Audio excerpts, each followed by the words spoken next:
Bom, ainda na página 56, vamos agora ao item 34 do material didático, falar um pouquinho sobre o imperador do Oriente, esse Teodósio II, que de uma certa maneira ele protegeu Paulo da ira de Nestório, né?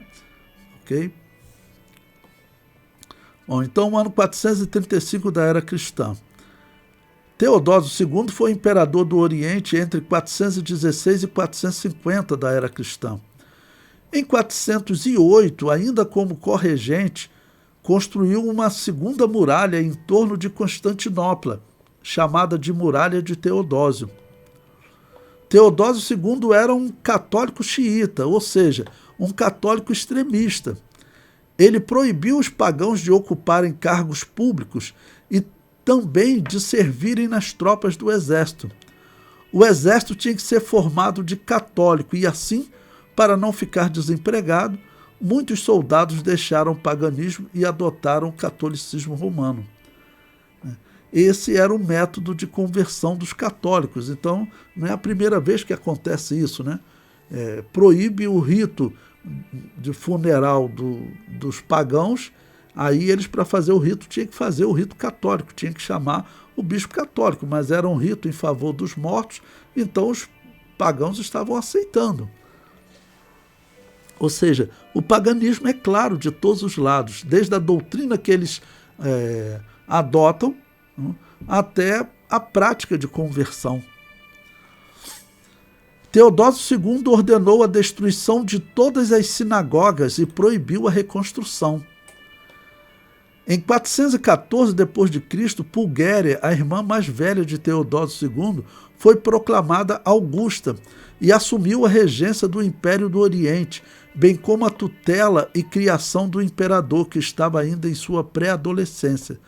Católica devota, Pulguéria tomou o voto de castidade perpétua e tal condição, provavelmente fruto de seu cálculo político, assegurou-lhe uma autoridade moral para adotar uma política de promoção da ortodoxia católica, a qual resultou também na perseguição do paganismo, das heresias cristãs, que no caso envolve as igrejas anabatistas, tá ok?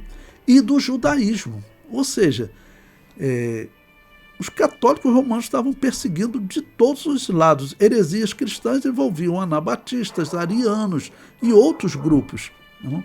E também perseguia a religião judaica, degenerando no brutal assassinato da filósofa pagã Hipátia em Alexandria, que eu vou comentar depois sobre esse assassinato para vocês, né? Uma coisa horrível. Em 425, Teodósio II fundou aquela que é considerada a primeira faculdade dos tempos modernos. Ele a chamou de Pandidacterion. Construiu também diversas bibliotecas, tornando Constantinopla uma referência na arte e na ciência. Bom, nem tudo era ruim, né?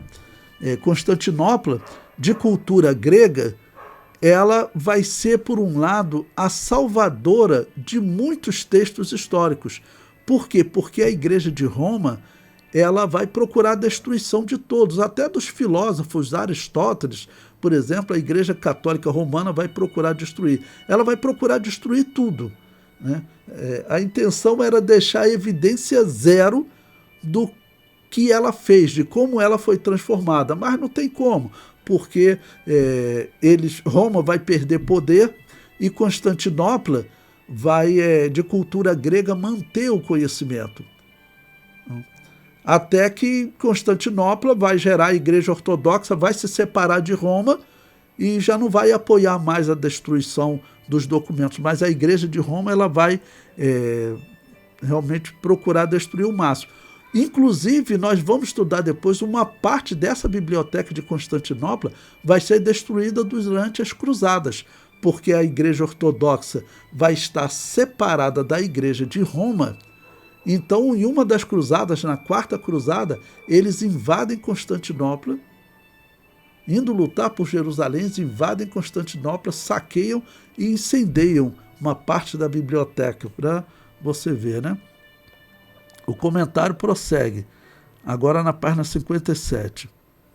Essa biblioteca era muito importante, pois os textos dos filósofos e da história grega existiam em papiros, que eram muito frágeis e estavam se deteriorando. Com as novas cópias em pergaminho, a história seria melhor preservada, por este ser mais resistente que o papiro. Essa biblioteca abrigava importantes obras, como a História da Igreja, em 7 volumes, escrita por Sócrates de Constantinopla. Essa que eu tenho usado constantemente para poder mostrar a história para vocês. Esse Sócrates de Constantinopla, que foi um historiador que vivia ali em Constantinopla, grego por cultura, católico por ser obrigado a ser católico, e que escreveu uma história em 7 volumes, muito interessante.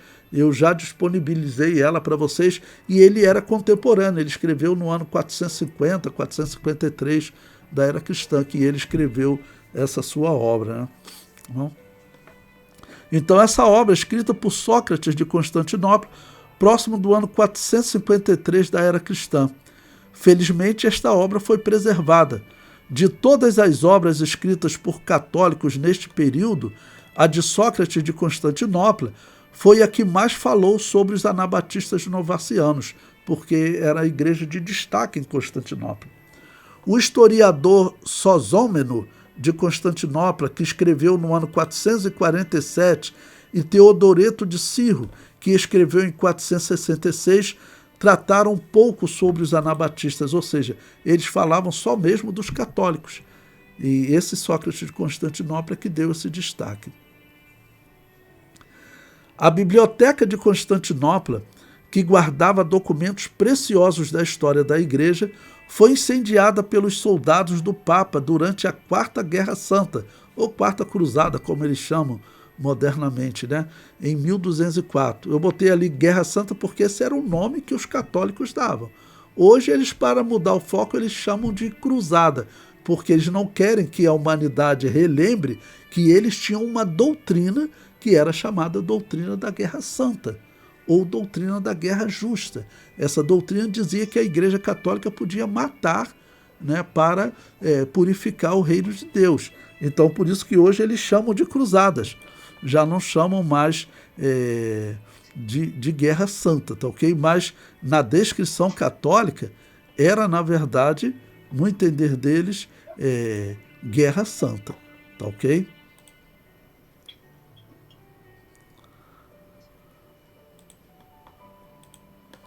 Pois bem, então essa Quarta Guerra Santa, em 1204, causou a perda de muitos documentos. Então eu coloco um texto aí de um historiador que ele diz: muitas delas, igrejas católicas, surgem sobre ruínas, aproveitando edifícios civis como palácios, São João de Latrão, hipódromos, Santo Estevão em Constantinopla, ou mesmo sobre os escombros de templos pagãos arruinados pela erosão do tempo, periclitantes, uns desafetados, outros demolidos, como o templo de Vênus em Jerusalém, ao ceder lugar para a igreja do Santo Sepulcro, o templo de Afaca, na Fenícia, destruído pela imoralidade do culto aí praticado, o de Esculápio, na Egéia, Cilícia, e Serapeon de Alexandria, fechado desde 325 e destruído por uma torba de católicos ou de soldados em 392, na sequência da legislação antipagã de Teodósio e da tendência de, em Alexandria, os conflitos religiosos assumirem proporções de violência extrema. Eu botei aí até uma ilustração, né, que essa biblioteca era muito importante, e ela acabou sendo destruída pelos católicos romanos nessa cruzada. Mas é interessante também o que eu achei desse historiador, porque ele diz que os templos católicos, eles utilizavam os templos pagãos e reconstruíam lá. Isso não é uma coincidência, tá bom? Isso é uma prática católica. O próprio Vaticano, ele foi construído aonde? O Vaticano era uma montanha dedicada a uma divindade romana chamada Vaticanus. Essa divindade, todas as crianças em Roma eram dedicadas a essa divindade, Vaticanus. Tá ok? E a Igreja Católica usou aquele local como local de consagração. Ali era um local pagão, por quê? Porque diz que Nero, quando ele matava os cristãos, ele escolheu um local para sepultar os cristãos, ficou como um altar para eles. Ele matava os cristãos e enterrava eles nessa montanha dedicada a Vaticanos. A Igreja Católica foi lá, construiu a sede dela naquele local. Eu estive aqui na capital do Império Inca. Se você pesquisar na internet, você acha isso fácil.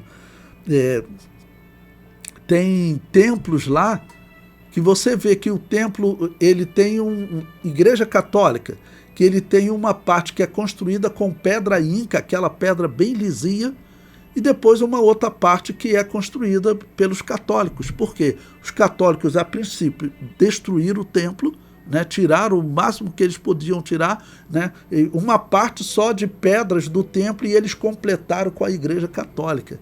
Ou seja, eles pegavam o templo onde o demônio era adorado e eles construíam um templo católico ali. Ah, professor, isso é só coincidência, mas você vai ver também, vai chegar um período um pouco mais à frente, nos 300 anos, que os templos católicos, além de serem construídos em locais que estavam templos pagãos, eles colocavam demônios em cima da igreja.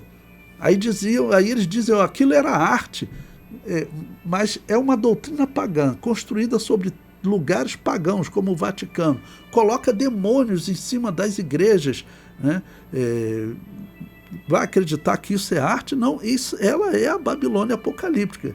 Então, vocês veem como é significativo o fato das igrejas estarem aceitando o chamado dela para a união das religiões, né? E, tristemente, a Assembleia de Deus que está participando. Bom, o comentário prossegue. O resultado dessa perseguição dos católicos romanos é a conversão forçada de alguns pagãos.